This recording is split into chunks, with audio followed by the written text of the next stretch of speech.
नमस्कार दोस्तों, आपका स्वागत है अपने यूट्यूब चैनल स्टीना में। आज हम लोग बात करेंगे एसएससी जीडी कांस्टेबल 2023 10 दिन में 10 मैराथन जीके जीएस सीधे पेपर में फंसने वाले क्वेश्चंस हैं। तो 30 में 10 नंबर आपको पक्के करना है। तो वीडियो को लाइक कर ले, चैनल को सब्सक्राइब कर ले और जो भी वीडियो आए उसको पूरा देखें। आइए शुरू करते हैं देर ना करते हुए। आज का पहला क्वेश्चन, दौरान रैयतवाड़ी व्यवस्था तैयार की थी। ऑप्शन ए दिया गया है Lord Minto, option B Captain Alexander Read, option C Lord Dalhousie, option D Warren Hastings. जल्दी से सभी लोग कमेंट बॉक्स में इसका आंसर बताइए क्या होगा। सही उत्तर होगा ऑप्शन नंबर बी, इसका सही उत्तर होगा कैप्टन अलेक्जेंडर रीड ने जो है ब्रिटिश शासन के दौरान रैयतवाड़ी व्यवस्था क्या की थी, तैयार की थी। और ये आप लोगों के मन में एक क्वेश्चन उठ रहा होगा कि रैयतवाड़ी व्यवस्था जो है थॉमस मुनरो के बारे में। तो थॉमस मुनरो ने रैयतवाड़ी व्यवस्था को 1820 में पेश किया था। थॉमस मुनरो ने जो 1820 में इसको पेश किया था, रैयतवाड़ी व्यवस्था को थॉमस मुनरो ने पेश किया था। जबकि इसमें पूछा क्या गया है कि ब्रिटिश शासन के दौरान रैयतवाड़ी व्यवस्था तैयार किसने की थी। अगर क्वेश्चन पूछा जाता है रैयतवाड़ी व्यवस्था तैयार किसने की थी तो कैप्टन अलेक्जेंडर रीड ने। अगर पूछा जाता है कि पेश किसने किया था तो थॉमस मुनरो ने इसको पेश किया था। अब यह स्थायी बंदोबस्त किसके द्वारा जो है पेश किया गया था, तो लॉर्ड कॉर्नवालिस के द्वारा स्थायी बंदोबस्त पेश किया गया था। यहाँ पर क्वेश्चन ये भी पूछा जा सकता है महलवाड़ी व्यवस्था किसके द्वारा जो है पेश की गई थी, तो लॉर्ड विलियम बेंटिंक के दौरान जो है इस प्रणाली में सुधार किया गया था। और इसे पेश किसने किया था, तो पेश किया था 1822 में हॉल्ट मैकेंजी ने महलवाड़ी व्यवस्था का जो है पेश किया था। अगला क्वेश्चन देर ना करते हुए आइए शुरू करते हैं। अगला क्वेश्चन दिया गया है। क्वेश्चन शुरू करने से पहले आप लोगों को जो वीडियो को लाइक कर लेना है और चैनल को सब्सक्राइब भी कर लेना है, जिससे कि आने वाले वीडियो आपको आसानी से मिलते रहें। क्वेश्चन दिया गया है, निम्नलिखित में से किस वर्ष कोलकाता में भारतीय संग्रहालय की स्थापना की गई थी। Option A 1886, option B 1845, option C 1798, option D 1814। तो सही उत्तर क्या होगा, सही उत्तर होगा ऑप्शन नंबर डी 1814 में कलकत्ता में भारतीय संग्रहालय की स्थापना की गई थी। जो कोलकाता में भारतीय संग्रहालय को जो है कलकत्ता में इंपीरियल संग्रहालय के रूप में भी जाना जाता है। तो कलकत्ता में इंपीरियल संग्रहालय के रूप में भी इसे जाना जाता है। और यह भारत का सबसे बड़ा और सबसे पुराना संग्रहालय है। तो ये भारत का सबसे बड़ा और सबसे पुराना संग्रहालय है, जिसे इंपीरियल संग्रहालय के रूप में भी जाना जाता है। इसकी स्थापना कब हुई थी, तो इसकी स्थापना 1814 में की गई थी। कोलकाता में बंगाल की एशियाटिक सोसाइटी द्वारा की गई थी। किसके द्वारा पूछा जाए, किसके द्वारा किया गया था, तो बंगाल की एशियाटिक सोसाइटी द्वारा इसकी स्थापना की गई थी।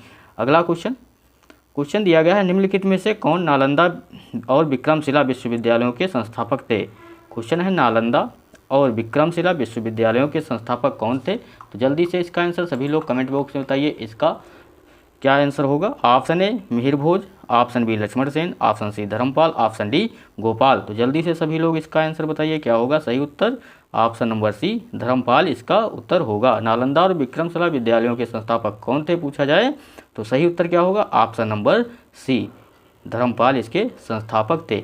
धर्मपाल भारतीय उपमहाद्वीप में बंगाल और बिहार क्षेत्रों में पाल साम्राज्य के दूसरे शासक थे।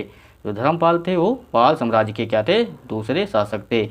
वह पाल वंश के संस्थापक गोपाल के पुत्र थे। किसके पुत्र थे, तो पाल वंश के संस्थापक गोपाल के पुत्र और उत्तराधिकारी थे। कौन, धर्मपाल किसके पुत्र थे पूछा जाए तो गोपाल के पुत्र और उत्तराधिकारी थे। अगला क्वेश्चन, निम्नलिखित में से कौन सा ठोस अपशिष्ट का जैव निम्नीकरण रूप है। तो निम्नलिखित में से कौन ठोस जैव का निम्नीकरण रूप है। जल्दी से सभी लोग इसका आंसर बताइए। ऑप्शन दिया गया है compost, option A compost, option B tyre, option C plastic, option D कांच। जल्दी से सभी लोग कमेंट बॉक्स में इसका आंसर बताइए क्या होगा। सही उत्तर होगा ऑप्शन नंबर ए कंपोस्ट। ठोस अपशिष्ट का जैव निम्नीकरण रूप क्या होता है, ऑप्शन ए कंपोस्ट इसका सही उत्तर होता है। यह जो है पौधों के उर्वरक के रूप में उपयोग की जाने वाली सामग्री का मिश्रण है। जो कंपोस्ट है यह पौधों के उर्वरक के रूप में उपयोग की जाने वाली सामग्री का मिश्रण है और मिट्टी के भौतिक, रासायनिक और जैविक गुणों में सुधार करता है। तो यह क्या करता है, मिट्टी के भौतिक और जैविक गुणों में सुधार करता है। इसका सही उत्तर क्या होगा, ऑप्शन नंबर ए। सभी लोग वीडियो को लाइक कर लें और चैनल को सब्सक्राइब जरूर कर लें। क्वेश्चन दिया गया है, महानिर्वाण से पहले बुद्ध ने अंतिम उपदेश कहाँ दिया था? तो महानिर्वाण से पहले बुद्ध ने अंतिम उपदेश कहाँ दिया गया था? Option A Vaishali, option B समत, option C Lumbini, option D Kushinagar. तो सही उत्तर क्या होगा? सही उत्तर जल्दी से सभी लोग कमेंट बॉक्स में बताइए, इसका सही उत्तर क्या होगा। जिन लोगों ने वीडियो को लाइक नहीं किया है, चैनल को सब्सक्राइब नहीं किया है, तो सभी लोग चैनल को सब्सक्राइब कर लें और वीडियो को लाइक भी कर लें। यहाँ जो दिया गया कुशीनगर, सही उत्तर क्या होगा? ऑप्शन नंबर डी कुशीनगर इसका सही उत्तर होगा। भगवान बुद्ध ने अपना अंतिम उपदेश कहाँ दिया था? उत्तर प्रदेश के कुशीनगर जिले में दिया था। तभी से कुशीनगर बौद्ध तीर्थ स्थल बन गया है। क्या बन गया? तभी से जो है कुशीनगर बौद्ध तीर्थ स्थल बन गया है। कुशीनगर को कुशीनारा के नाम से भी जाना जाता है। क्या जाना जाता है? अगर पूछा जाए, कुशीनगर को कुशीनारा के नाम से भी जाना जाता है। किसके नाम से? कुशीनगर को कुशीनारा के नाम से भी जाना जाता है, क्योंकि यह भारत और दुनिया भर में बौद्ध धर्म के अनुयायियों के लिए कई तीर्थ स्थलों का घर है। सही उत्तर होगा ऑप्शन नंबर डी। अगला क्वेश्चन, भारतीय वन्यजीव संरक्षण अधिनियम किस वर्ष लागू किया गया था? तो भारतीय वन्यजीव संरक्षण अधिनियम किस वर्ष लागू किया गया था? जल्दी से सभी लोग इसका कमेंट बॉक्स में आंसर बताइए, इसका क्या उत्तर होगा। ऑप्शन दिया गया है, ऑप्शन है 1973, option B 1970, option C 1972, option D 1974। तो जल्दी से इसका आंसर बताइए सभी लोग, क्या होगा? सही उत्तर होगा ऑप्शन नंबर सी। इसका क्या होगा? उत्तर होगा 1972, इसका सही उत्तर होगा। सही उत्तर क्या होगा? Option number C. भारत की संसद ने पौधों और जानवरों के प्रजातियों के लिए 9 सितंबर, कब? 9 सितंबर, अगर डेट भी पूछी जाती है आप लोगों को याद रखना है, 9 सितंबर 1972। 9 सितंबर 1972 को भारत की संसद द्वारा अधिनियम किया गया था। क्या किया गया था? 9 सितंबर 1972 को भारत की संसद द्वारा अधिनियमित किया गया था। अगला क्वेश्चन, जल्दी से सभी लोग वीडियो को लाइक कर दें और चैनल को सब्सक्राइब भी कर लें। आइए देखते हैं, अगला क्वेश्चन है इकोलॉजी पारिस्थितिक शब्द। इकोलॉजी पारिस्थितिक शब्द इकोलॉजी से लिया गया है। Option A Greek, option B French, option C Spanish, option D Latin. तो सही उत्तर क्या होगा? जल्दी से इसका सभी लोग कमेंट बॉक्स में आंसर बताइए, इसका सही उत्तर क्या होगा? सही उत्तर होगा option number A Greek. Ecology पारिस्थितिक शब्द जो है ग्रीक शब्द इकोलॉजी से लिया गया है। इकोलॉजी शब्द अर्थ है अर्नेस्ट हेकेल द्वारा गढ़ा गया था। तो इकोलॉजी शब्द जो है अर्नेस्ट हेकेल द्वारा गढ़ा गया था। इकोलॉजी शब्द किसके द्वारा गढ़ा गया था अगर पूछा जाता है तो आपको याद रखना है, अर्नेस्ट हेकेल द्वारा गढ़ा गया था। यह जीव विज्ञान की शाखा है जो अपने वातावरण संगठनों का अध्ययन करती है। इकोलॉजी शब्द ग्रीक शब्द ओकोलॉजी से लिया गया है। ओकोस का अर्थ क्या होता है? घर, और लोगों का अर्थ है अध्ययन। लोगों का अर्थ है अध्ययन। इकोलॉजी घर का अध्ययन है। इकोलॉजी क्या है? घर का अध्ययन है। ये भी आप लोगों को याद रखना है। क्वेश्चन दिया गया है, भारत के संविधान में द्विसदनीय व्यवस्था, भारत के संविधान में द्विसदनीय व्यवस्था किस देश से लिया गया था? तो क्वेश्चन जल्दी से सभी लोग इसका आंसर बताइए। भारत के संविधान में द्विसदनीय व्यवस्था किस देश से लिया गया था? सभी लोगों को जल्दी से इसका आंसर बताना है, क्या होगा? सही उत्तर होगा ऑप्शन नंबर ए ब्रिटेन। सही उत्तर क्या होगा? ऑप्शन नंबर ए ब्रिटेन से। भारत के संविधान में द्विसदनीय व्यवस्था किस देश से लिया गया था? तो ऑप्शन ए ब्रिटेन से लिया गया था। ब्रिटेन से लिए गए महत्वपूर्ण प्रावधान क्या थे? सरकार का संसदीय स्वरूप, सरकार का संसदीय स्वरूप कहाँ से लिया गया था? ब्रिटेन से लिया गया था। विधि का शासन पूछा जाए तो विधि का शासन भी ब्रिटेन से लिया गया था। और एकल नागरिकता जो भी ब्रिटेन से ली गई थी। भारत के नियंत्रक एवं महालेखा परीक्षक का कार्यालय ये भी ब्रिटेन से लिया गया था। द्विसदनीय व्यवस्था भी ब्रिटेन से ली गई थी। और अध्यादेश रिट जो है ये भी कहाँ से लिया गया था? तो ब्रिटेन से लिया गया था। अगला क्वेश्चन देखते हैं, सभी लोग वीडियो को लाइक कर लें और चैनल को सब्सक्राइब जरूर कर लें। भारत के संविधान में निम्नलिखित में से किस अनुच्छेद के तहत सर्वोच्च न्यायालय को स्वयं की अवमानना के लिए दंडित करने की शक्ति सहित न्यायालय की अवमानना के लिए दंडित करने की शक्ति प्रदान की गई है? जल्दी से इसका सभी लोग कमेंट बॉक्स में आंसर बताइए, इसका आंसर क्या होगा? जल्दी से सही उत्तर ऑप्शन दिया गया अनुच्छेद 130 और 172, अनुच्छेद 65 और 122, अनुच्छेद ऑप्शन सी अनुच्छेद 63 और 72, ऑप्शन डी 129 और 142। तो सही उत्तर क्या होगा? सही उत्तर होगा ऑप्शन नंबर डी, इसका सही उत्तर होगा अनुच्छेद 129 और 142। भारत का सर्वोच्च न्यायालय अभिलेख न्यायालय होगा और उसके पास ऐसे न्यायालय की भी सभी शक्तियां होंगी जिसमें स्वयं की अवमानना के लिए दंड देने की शक्ति भी शामिल है। ये किसके अंतर्गत आता है? जो है अनुच्छेद 129 के अंतर्गत आता है। अगला क्वेश्चन दिया गया है, जल्दी से सभी लोग वीडियो को लाइक कर लें और चैनल को सब्सक्राइब भी कर लें।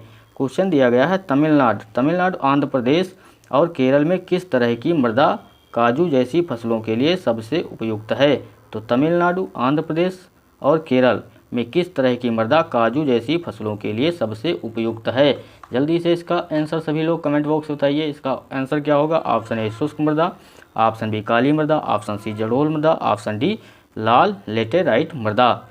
तो सही उत्तर क्या होगा? सही उत्तर होगा ऑप्शन नंबर डी, लाल लेटेराइट मृदा इसका सही उत्तर होगा। तमिलनाडु, आंध्र प्रदेश और केरल में लाल लेटेराइट मृदा चाय, कॉफ़ी और काजू की खेती के लिए अधिक उपयुक्त है। तो चाय, कॉफ़ी और काजू के लिए अधिक उपयुक्त है। अगला क्वेश्चन, राष्ट्रीय नमक संग्रहालय स्मारक स्थित है। तो राष्ट्रीय नमक सत्याग्रह स्मारक स्थित है, कहाँ स्थित है? जल्दी से सभी लोग इसका उत्तर बताइए। राष्ट्रीय नमक सत्याग्रह स्मारक कहाँ स्थित है? ऑप्शन दिया गया है Gujarat, option B Puducherry, option C Maharashtra, option D Delhi. तो सही उत्तर क्या होगा? सही उत्तर होगा ऑप्शन नंबर ए, गुजरात। राष्ट्रीय नमक सत्याग्रह स्मारक कहाँ स्थित है? तो गुजरात में स्थित है।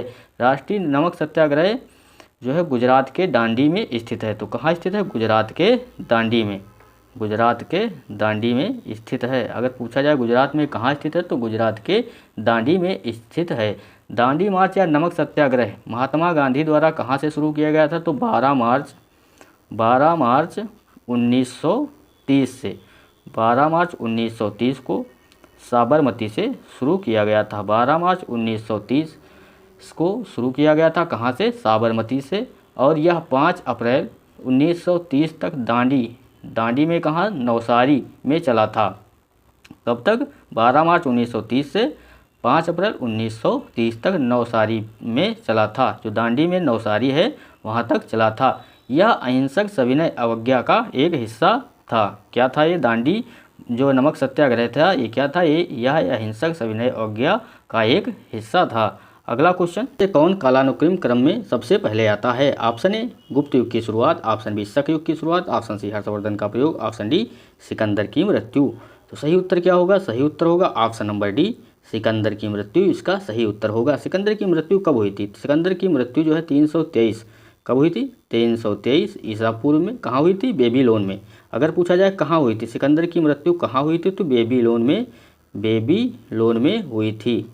सिकंदर की मृत्यु कहाँ हुई थी? 323 ईस्वी में बेबीलोन में हुई थी। गुप्त युग की शुरुआत किसने की थी? चंद्रगुप्त को गुप्त युग का संस्थापक माना जाता है।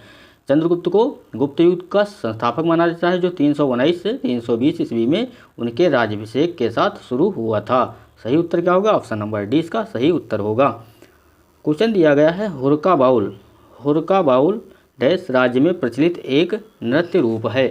जल्दी से सभी लोग इसका आंसर बताइए। इसका सही उत्तर क्या होगा? जिन लोगों ने वीडियो को लाइक नहीं किया है और चैनल को सब्सक्राइब नहीं किया है तो सभी लोग वीडियो को लाइक कर लें और चैनल को सब्सक्राइब भी कर लें। जल्दी से सभी लोग इसका सही उत्तर बताइए क्या होगा? ऑप्शन दिया गया Uttar Pradesh, option B Chhattisgarh, option C Jharkhand, option D Uttarakhand. तो सही उत्तर क्या होगा? सही उत्तर होगा option number D, Uttarakhand. Hurka Baul जो है उत्तराखंड राज्य में प्रचलित एक नृत्य रूप है। तो कहाँ स्थित है? जो है उत्तराखंड में प्रचलित एक नृत्य रूप है। हुरका बाउल उत्तराखंड राज्य में प्रचलित एक नृत्य रूप है। हुरकिया बाउल नृत्य खेतों में किया जाता है। जो हुरकिया बाउल नृत्य है कहाँ किया जाता है? तो खेतों में किया जाता है। जबकि धान और मक्का उगाया जा रहा है, जब धान और मक्का उगाया जाता है तब ये हुरकिया बाउल नृत्य खेतों में किया जाता है। सही उत्तर क्या होगा? ऑप्शन नंबर डी, उत्तराखंड इसका सही उत्तर होगा। अगला क्वेश्चन दिया गया है, निम्नलिखित में से कौन सिंधु घाटी सभ्यता का बंदरगाह शहर नहीं था? तो निम्नलिखित में से कौन सिंधु घाटी सभ्यता का बंदरगाह नहीं था? ऑप्शन दिया गया है Khirsara, option B Rakhigarhi, option C Balakot, option D Lothal. तो सही उत्तर क्या होगा? जल्दी से सभी लोग बताइए। सही उत्तर होगा option number B, Rakhigarhi. Sindhu घाटी सभ्यता का बंदरगाह शहर नहीं था तो राखीगढ़ी जो है सिंधु घाटी सभ्यता का बंदरगाह शहर नहीं था। राखीगढ़ी के बारे में जानते हैं। राखीगढ़ी भारतीय उपमहाद्वीप का सबसे बड़ा हड़प्पा स्थल है। राखीगढ़ी जो है भारतीय उपमहाद्वीप का सबसे बड़ा क्या है? हड़प्पा स्थल है। सही उत्तर होगा ऑप्शन नंबर बी, सिंधु घाटी सभ्यता के बंदरगाह शहर कौन कौन से हैं? तो सुटकंगाडोर, बालाकोट, लोथल, अल्लाहदीनो और कुतानसी, ये सब क्या हैं? ये सब बंदरगाह शहर हैं सिंधु घाटी सभ्यता के। ये भी आप लोगों को याद रखना है। अगला क्वेश्चन दिया गया है, बाल गंगाधर तिलक को डैश के रूप में वैलेंटाइन चिरोल द्वारा वर्णित किया गया था। ऑप्शन ए भारतीय शांति के जनक, ऑप्शन बी शांति पुरुष, ऑप्शन सी भारत का वयोवृद्ध पुरुष, ऑप्शन डी क्रांतिकारी विचारों के जनक। तो सही उत्तर क्या होगा? सही उत्तर होगा ऑप्शन नंबर ए, भारतीय अशांति के जनक के रूप में वैलेंटाइन चिरोल द्वारा वर्णित किया गया था। तो किसके द्वारा वर्णित किया गया था, ये भी पूछा जा सकता है। बाल गंगाधर तिलक को भारतीय शांति के जनक के रूप में किसने वर्णित किया था? तो वैलेंटाइन चिरोल द्वारा वर्णित किया गया था। अब जो है बाल गंगाधर तिलक को और किस नाम से? तो लोकमान्य की उपाधि भी दी गई थी, जिसका अर्थ क्या होता है? लोगों द्वारा स्वीकार किया जाना। लोकमान्य का अर्थ क्या होता है? लोकमान्य का अर्थ होता है लोगों द्वारा स्वीकार किया जाना। बाल गंगाधर तिलक का जन्म कब हुआ था? तो बाल गंगाधर तिलक का जन्म कब हुआ था? 23 जुलाई 1856 को। बाल गंगाधर तिलक का जन्म 23 जुलाई 1856 को कहाँ हुआ था? महाराष्ट्र में हुआ था। वह एक चरमपंथी नेता थे। क्या थे? वह एक चरमपंथी नेता थे और भारतीय राष्ट्रीय आंदोलन के संघर्षों में सक्रिय रूप से भाग लेते थे। तो वह एक क्या थे? बाल गंगाधर तिलक जो है चरमपंथी नेता थे और भारतीय राष्ट्रीय आंदोलन के संघर्षों में सक्रिय रूप से भाग लेते थे। उन्होंने स्वशासन की आवश्यकता पर बल दिया था। तो बाल गंगाधर तिलक ने स्वशासन की आवश्यकता पर बल दिया। वह एक प्रमुख चरमपंथी नेता थे। उन्होंने अंग्रेजी में केसरी और मराठा नामक एक मराठी समाचार पत्र शुरू किया था। तो उन्होंने अंग्रेजी में केसरी और मराठा नामक एक मराठी समाचार पत्र भी शुरू किया था। उन्होंने वेदों में आर्कटिक होम और गीता रहस्य लिखा। तो बाल गंगाधर तिलक ने क्या लिखा था? वेदों में आर्कटिक होम और गीता रहस्य भी किसने लिखा था अगर पूछा जाए? तो बाल गंगाधर तिलक ने लिखा था।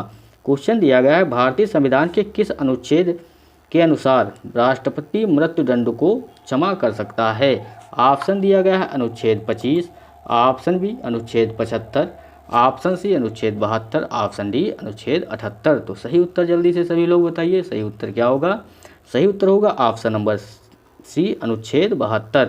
भारतीय संविधान के अनुच्छेद 72 के अनुसार राष्ट्रपति मृत्युदंड को क्षमा कर सकता है। राष्ट्रपति की क्षमादान की शक्तियां संविधान के किस अनुच्छेद में है? तो अनुच्छेद 72 में दी गई हैं। अगला क्वेश्चन दिया गया है, बंगाल की दीवानी को किस वर्ष ईस्ट इंडिया कंपनी को हस्तांतरित किया गया था? तो बंगाल की दीवानी को किस वर्ष ईस्ट इंडिया कंपनी को हस्तांतरित किया गया था? ये क्वेश्चन आपका दिया गया है। जल्दी से सभी लोग इसका आंसर कमेंट बॉक्स में बताइए। इसका सही उत्तर क्या होगा? Option A 1789, option B 1765, option C 1898, option D 1845। तो सही उत्तर क्या होगा? सही उत्तर होगा ऑप्शन नंबर बी 1765 में। मुगल सम्राट शाह आलम द्वितीय ने 1765 में ईस्ट इंडिया कंपनी को बंगाल, बिहार और उड़ीसा की दीवानी दी थी। तो किसने दिया था? तो शाह आलम सेकंड ने, जो क्या थे? मुगल सम्राट शाह आलम सेकंड ने 1765 में ईस्ट इंडिया कंपनी को बंगाल, बिहार और उड़ीसा की दीवानी दी थी। बंगाल की दीवानी बक्सर के युद्ध का परिणाम थी। बंगाल की दीवानी जो है बक्सर के युद्ध का परिणाम थी। अगला क्वेश्चन, निम्नलिखित में से किसे 1955 से पहले इंपीरियल बैंक ऑफ इंडिया के नाम से भी जाना जाता था? तो 1955 से पहले इंपीरियल बैंक ऑफ इंडिया के नाम से किस बैंक को जाना जाता था? Option A union bank of India, option B Bharatiya state bank, option C oriental bank of commerce, option D central bank of India.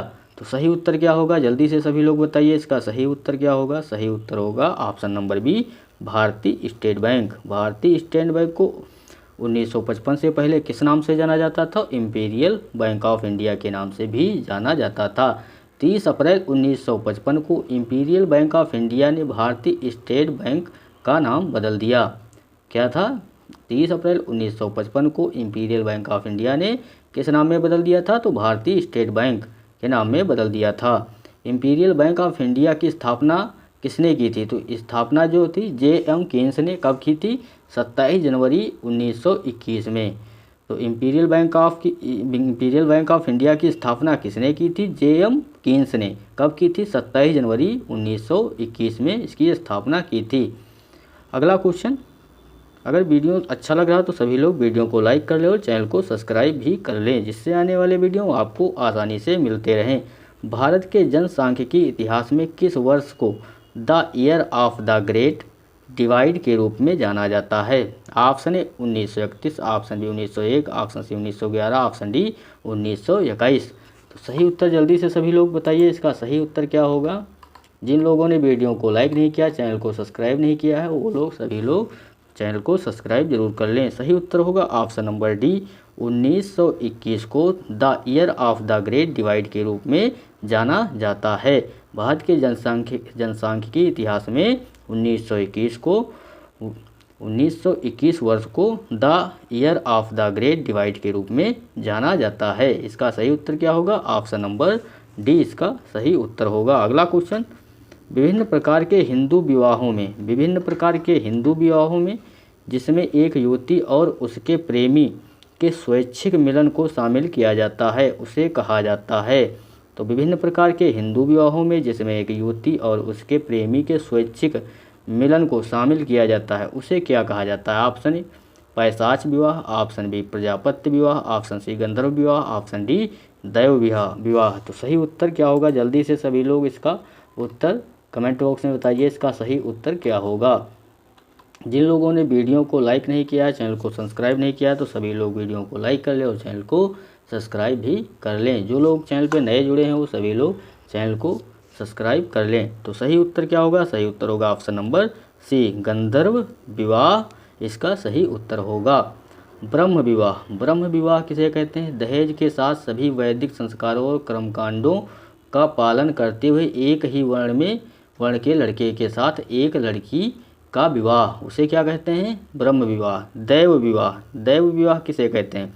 दैव विवाह, पिता ने अपनी बेटी को दक्षिणा के हिस्से के रूप में एक पुजारी को दान कर दिया। दैव विवाह किसे कहते हैं? पिता ने अपनी बेटी को दक्षिणा के हिस्से के रूप में एक पुजारी को दान कर दिया। ये क्या होता है? दैव विवाह होता है। और दिया गया है पैशाच विवाह क्या होता है? पैशाच विवाह लड़की को बहला फुसलाकर या उसके साथ बलात्कार करके उसकी शादी की जाए, जबरदस्ती शादी करना, उसे क्या कहते हैं? पैशाच विवाह कहते हैं। और दिया गया है प्रजापत्य विवाह क्या होता है? बिना दहेज का विवाह। तो क्या होता है? बिना दहेज का विवाह को क्या कहते हैं? प्रजापत्य विवाह। इसका सही उत्तर होगा ऑप्शन नंबर सी गंधर्व विवाह। निम्नलिखित में से किस संगठन ने 16 अगस्त 1946 को 17 अगस्त 1946 को प्रत्यक्ष कार्यवाही दिवस के रूप में घोषित किया था? Option A Swaraj Party, option B Awadh Kisan Sabha, option C Bharatiya Rashtriya Congress, option D Muslim League. तो सही उत्तर क्या होगा? जल्दी से सभी लोग इसका उत्तर कमेंट बॉक्स में बताइए। किस संगठन ने 16 अगस्त 1946 को प्रत्यक्ष कार्यवाही दिवस के रूप में घोषित किया था? तो सही उत्तर होगा option number D Muslim league ने 16 अगस्त 1946 को प्रत्यक्ष कार्यवाही दिवस के रूप में मनाने के लिए घोषित किया था। इसका सही उत्तर होगा ऑप्शन नंबर डी, इसका सही उत्तर होगा। क्वेश्चन दिया गया है, चुनाव के समय राजनीतिक दलों और चुनाव लड़ने वाले उम्मीदवारों द्वारा अनुपालित किए जाने वाले मानदंडों और दिशा निर्देशों का संकलन कहलाता है? ऑप्शन ए आचार संहिता, ऑप्शन बी खंड, ऑप्शन सी विधायिका, ऑप्शन डी मसौदा। तो ये क्वेश्चन सभी लोगों को पता होगा कि चुनाव के समय राजनीतिक दलों और चुनाव लड़ने वाले उम्मीदवारों द्वारा अनुपालित किए जाने वाले मानदंडों और दिशा निर्देशों का संकलन क्या कहलाता है? तो आचार संहिता कहलाता है। सही उत्तर क्या होगा? ऑप्शन नंबर ए इसका सही उत्तर होगा। अगला क्वेश्चन दिया गया है, चंदावर का युद्ध डैश वंश के कन्नौज के मोहम्मद गौरी और जयचंद के बीच लड़ा गया था। अब यहाँ पर यह भी पूछा जाता है चंदावर का युद्ध किन किन के बीच लड़ा गया था? तो मोहम्मद गौरी और जयचंद के बीच लड़ा गया था। अब चंदावर का युद्ध जो है गढ़वाल वंश या बैक्ट्रियन वंश या गुप्त वंश या चौहान वंश। तो सही उत्तर क्या होगा? सही उत्तर होगा ऑप्शन नंबर ए गढ़वाल वंश। चंदावर का युद्ध गढ़वाल वंश के कन्नौज के मोहम्मद गौरी और जयचंद के बीच लड़ा गया था। चंदावर का युद्ध कब हुआ था? चंदावर का युद्ध 1194 में लड़ा गया था। कब लड़ा गया था? 1194 ईस्वी में लड़ा गया था। इस युद्ध में राजा जयचंद मोहम्मद गौरी से हार गए थे। तो राजा जयचंद जो थे वो मोहम्मद गौरी से हार गए थे। तो कौन जीता था उसमें? मोहम्मद गौरी जीता था। चंदावर के युद्ध में कौन जीता था? तो मोहम्मद गौरी जीता था और राजा जयचंद जो है हार गए थे।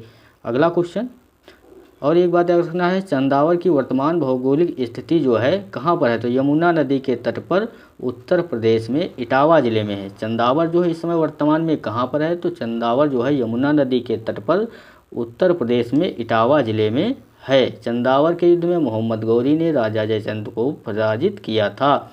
चंदावर का युद्ध 1193 और 1194 ईस्वी के बीच हुआ था। ये भी आप लोगों को याद। पृथ्वी के संसाधनों के उत्पादक और उपभोक्ता कौन है? सभी लोगों को ये क्वेश्चन जरूर पता होगा। ऑप्शन ए ग्रह, ऑप्शन बी सरीसृप, ऑप्शन सी पौधे, ऑप्शन डी क्या होगा? ऑप्शन डी मनुष्य। तो सही उत्तर क्या होगा? ऑप्शन नंबर डी मनुष्य। मनुष्य जो है पृथ्वी के संसाधनों के उत्पादक भी हैं और उपभोक्ता भी हैं। तो सही उत्तर होगा ऑप्शन नंबर डी, इसका सही उत्तर होगा। 712 ईस्वी में भारत पर हुए अरब आक्रमण का नेतृत्व किसने किया था? तो 712 ईस्वी में भारत में हुए अरब आक्रमण का नेतृत्व किसने किया था? जल्दी से सभी लोग इसका आंसर बताइए कमेंट बॉक्स में। सही उत्तर क्या होगा?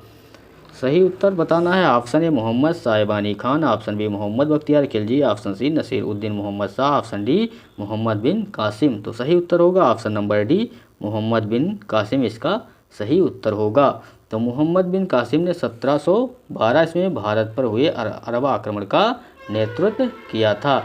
यह भारत में पहली अरब विजय थी। यह क्या थी? भारत में पहली अरब विजय थी और इसने भारत में अरब आक्रमण की नींव रखी थी। तो इसने जो है क्या भारत में अरब आक्रमण की नींव रखी थी। कासिम अपने तीसरे प्रयास में सिंध पर विजय प्राप्त करने में सफल रहा, जिसमें उसने सिंध के राजा दाहिर को हराया था। तो मोहम्मद बिन कासिम ने किसको हराया था?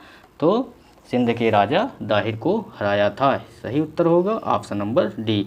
अगला क्वेश्चन, प्रयाग प्रशस्ति की रचना हुई थी। प्रयाग प्रशस्ति की रचना हुई थी। Option A Prakrit, option B Pali, option C Hindi, option D Sanskrit में। तो सही उत्तर क्या होगा? जल्दी से सभी लोग इसका आंसर बताइए। सही उत्तर क्या होगा? सही उत्तर होगा ऑप्शन नंबर डी, प्रयाग प्रशस्ति की रचना ऑप्शन नंबर डी संस्कृत में हुई थी। सही उत्तर होगा ऑप्शन नंबर डी, इसका सही उत्तर होगा। प्रयाग जो है इलाहाबाद का एक प्राचीन नाम है। क्या है? इलाहाबाद का एक प्राचीन नाम है, जो कि इलाहाबाद इस समय क्या हो गया? प्रयागराज हो गया है, क्योंकि यह गंगा, यमुना और सरस्वती नदियों का मिलन स्थल या संगम है। तो प्रयागराज क्या है? गंगा, यमुना और सरस्वती नदियों का मिलन संगम है। प्रशस्ति का अर्थ क्या होता है? किसी की प्रशंसा करना। क्या होता है? प्रशस्ति का अर्थ क्या होता है? किसी की प्रशंसा करना होता है। प्रयाग प्रशस्ति इलाहाबाद स्तंभ को दिया गया नाम है। प्रयाग प्रशस्ति जो है इलाहाबाद स्तंभ को दिया गया नाम है। सही उत्तर होगा ऑप्शन नंबर डी। क्वेश्चन दिया गया है, निम्नलिखित में से किस राज्य में दिलवाड़ा और जरगा पर्वत शिखर स्थित हैं? तो किस राज्य में दिलवाड़ा और जरगा पर्वत शिखर स्थित हैं? जल्दी से सभी लोग बताइए इसका सही उत्तर क्या होगा। ऑप्शन दिया गया Rajasthan, option B Haryana, option C Madhya Pradesh, option D Gujarat. तो सही उत्तर होगा ऑप्शन नंबर ए राजस्थान। तो दिलवाड़ा और जरगा पर्वत शिखर कहाँ स्थित हैं? तो राजस्थान में स्थित हैं। इसकी ऊंचाई कितनी है? इसकी ऊंचाई जो है 1442 मीटर है। इसकी ऊंचाई कितनी है? तो 1442 मीटर है। ये कहाँ स्थित है? तो ये दिलवाड़ा जो है, दिलवाड़ा कहाँ स्थित है? दिलवाड़ा जो है राजस्थान के किस जिले में स्थित है? सिरोही जिले में। राजस्थान के सिरोही जिले में स्थित है। उदयपुर राजसमंद अरावली पहाड़ियों की सबसे ऊंचा शिखर जरगा है। उदयपुर राजसमंद अरावली पहाड़ियों की सबसे ऊंचा शिखर कौन सा है? जरगा है। अरावली पर्वतमाला को उदयपुर के निकट जरगा के नाम से भी जाना जाता है। तो अरावली पर्वतमाला को उदयपुर के निकट जरगा के नाम से भी जाना जाता है। जरगा पहाड़ी दक्षिण अरावली के उदयपुर और राजसमंद जिलों तक ही सीमित है। इसकी ऊंचाई 1431 मीटर है। तो जरगा पहाड़ी की ऊंचाई कितनी है? 1431 मीटर है। दिलवाड़ा की जो है ऊंचाई कितनी है? 1442 मीटर है। अगला क्वेश्चन, बंगाल धीरे धीरे देश के अधीन मुगल नियंत्रण से अलग हो गया था।